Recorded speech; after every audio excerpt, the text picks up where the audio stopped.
nik aukeratu ditut 3 liburu, liburutegitik, eta iruditu zait, 3 liburua badutela gauza bat oso niretzat garrantzitsua dela, eta 3etan nabaritu dut hori, direla behin eta berriro irakurtzen aldiren liburuak direla.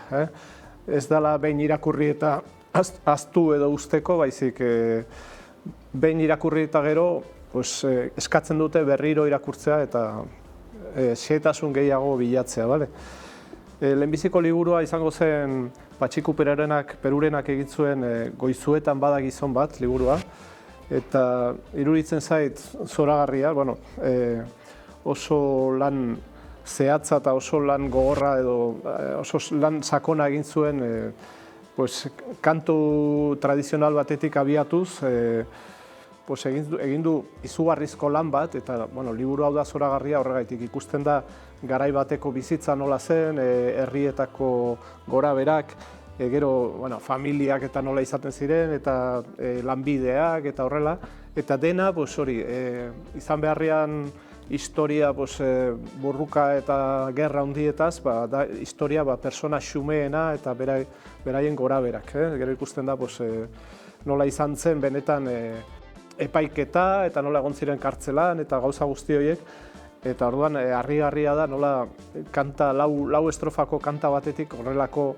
lan mardula eta sakona egin izana. Eta esan dudan bezala, behin eta berriro irakurri daiteke, ez da inoiz akitzen bere jakinduria hori. Beste bigarren liburua izango zen, Eneko Aizpuruak idatzi zuen Bidasoan gora izeneko liburua.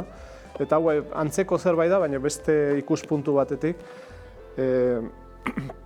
Abia puntua da idazleak egiten duela bidai bat edo oinez joaten dela Bidasoako bukaeratik hasierara, eta oso polita da ikustea leku bakoitzak baduela bere historia, badituela bere leyendak, badituela personaiak eta horrela, adibidez ikusten aldugu Santa Cruz apaiz alde batetik, edo Pio Baroja, edo beste 1000 gauza, eta gatazkak eta gero muga izateak ematen dio horrelako berezitasuna Bidasoa ibaiari.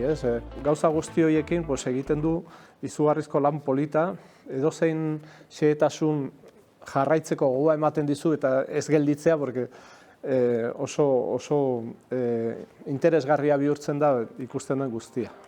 Eta 3. liburua izango zen Nerea Arrien idazlearen Jende likido, hau liburu bat oso berria, oso oraingoa.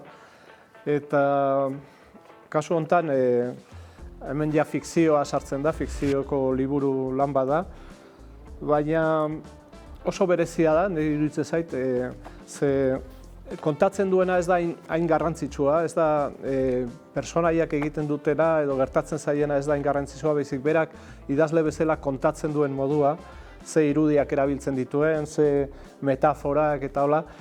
Metafora gehienak dute zerikusia itsasoarekin, urarekin eta horrela, eta bihurtzen da kriston aberastasun edo aberastasun handiko liburu bat. Naizta gauza xumea kontatu eta eguneroko ekintzak eta personaiak izan kaleko jendea eta horrela, berak kontatzen duen manera, modu hori, da oso aberatsa eta ikusten dira irudiak eta lehen esan dudan bezala, berdin, liburua behin eta berriro irakurri daiteke eta berriro aurkituko dituzu 1000 xehetasun eta detaile bereziak. Eta horregaitik oso irakurtzeko modukoa iruditu zen.